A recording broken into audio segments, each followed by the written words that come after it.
আমার জিনিসপত্র দেখাবো। প্রথমে কি আসে দেখা যাক। ওয়াও, প্রথমে একটা নীল ক্লিপ চলে আসলো। এর পরের জিনিসটা দেখা যাক, চলেন। এই যে দেখেন, ওয়াও, সত্যি তো দেখেন বলে আমার মনে পড়লো এটা একটা 5 টাকার কয়েন। এইদিকে সবুজ থাকার কারণে দেখা যাচ্ছে না, এই যে এখন তো দেখা যাচ্ছে 5 টাকার কয়েন।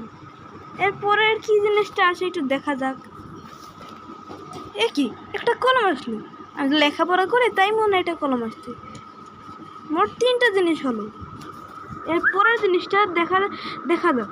এ কি, একটা মোবাইল।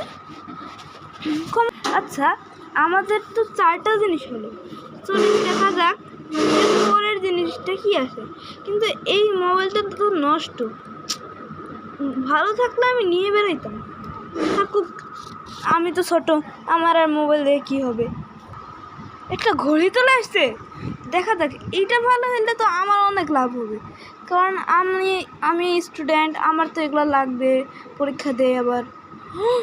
দেখতে পাচ্ছেন, এটা পুরোটাই ঠিক। ওয়াও, অনেক ভালো তো। আচ্ছা, এর পরে কি আসতে পারে আমি তো জানি না কিছু। চলেন দেখা যাক এর পরে কি আসতে পারে। ও, এটা স্কাই রঙের আরেকটা ক্লিপ, কিন্তু এটা শেপে আলাদা।